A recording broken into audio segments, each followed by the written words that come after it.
সিলেটের ১৩ উপজেলার সবগুলোই এখন বন্যা কবলিত। প্রায় ৮.৫ লাখ মানুষ পানিবন্দী। সবচেয়ে বেশি প্লাবিত কোম্পানীগঞ্জ, গোয়াইনঘাট ও কানাইঘাট উপজেলার গ্রামীণ সড়ক ডুবে যাওয়ায় যোগাযোগ বিচ্ছিন্ন। তলিয়েছে ফসল, ভেসে গেছে পুকুরের মাছ।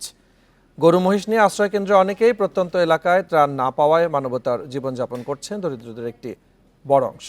এখন জন্ম সনদ দিয়ে খোলো বিকাশ স্টুডেন্ট অ্যাকাউন্ট। নিজের বিকাশ নিজে কর। সিলেটের বন্যা পরিস্থিতির খবর জানাতে যোগ দিচ্ছেন সহকর্মী ইজাজুর রহমান। ইজাজ, বন্যা পরিস্থিতি কোন দিকে যাচ্ছে এবং এই দুর্গতরা আসলে কতটুকু সহায়তা পাচ্ছেন?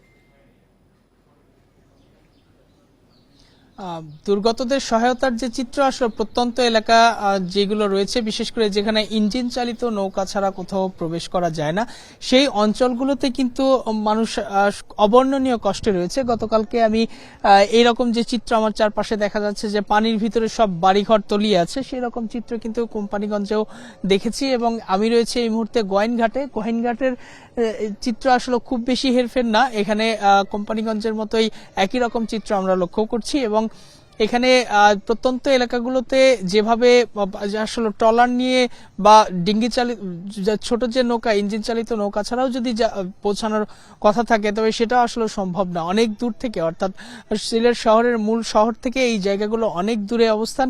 সুতরাং এই জায়গাতে যারা আশ্রয় কেন্দ্র রয়েছে এবং যারা ঘরবাড়িতে অবস্থান করছে, তারা এক ধরনের মানবতার জীবনযাপন করছে। সেখানে ত্রাণ পৌঁছানো যথেষ্ট কঠিন। এবং যদিও প্রশাসন বলছে যে তারা প্রত্যেক আশ্রয় কেন্দ্রে ত্রাণ সহায়তা দিচ্ছে ইউনিয়ন পরিষদের চেয়ারম্যান বা মেম্বারের মাধ্যমে এবং জেলা প্রশাসনের একজন ঊর্ধ্বতন কর্মকর্তার মাধ্যমে এগুলো সমন্বয় করার চেষ্টা করছে, কিন্তু আমরা আদতে সেরকম চিত্র এই প্রত্যন্ত এলাকাগুলোতে এসে আসলে সেরকম দেখতে পাচ্ছি না। এবং যার কারণে তারা আসলে অবর্ণনীয় কষ্ট ভোগ করছেন। কেউ একবেলা খেয়ে না খেয়ে এরকম দিন যাপন করছেন। তবে একটি বিষয় যে গত রাত থেকে কিন্তু আমরা দেখতে পাচ্ছি যে সুরমা নদীর পানি কিছুটা কমেছে, কিন্তু সুরমার পানি কমলেও কুশিয়ারা নদীর পানি বিভিন্ন পয়েন্টে বেড়েছে। এবং পানি উন্নয়ন বোর্ড যে তালিকা আমাদেরকে দিচ্ছে, তাতে গতকাল আজ সন্ধ্যা ৬টা পর্যন্ত যেখানে সুরমার পানি ছিল ৩৪ সেন্টিমিটার, সেটি কমে এসেছে। এই মুহূর্তে সেটি আরো ৩ সেন্টিমিটার কমে এসে দাঁড়িয়েছে, যদিও কুশিয়ারা নদীর পানি বিভিন্ন পয়েন্টে বেড়েছে। এছাড়া গত 72 ঘন্টার যে পূর্বাভাস, অর্থাৎ 3 দিনের যে পূর্বাভাসটি দেওয়া হয়েছিল যে অতি বর্ষণ হবে, সেই বর্ষণ প্রবল না হলেও মাঝে মাঝেই বৃষ্টি হচ্ছে, মাঝে মাঝেই থেমে যাচ্ছে। একদম এক নাগারে কোনো বৃষ্টি হচ্ছে না।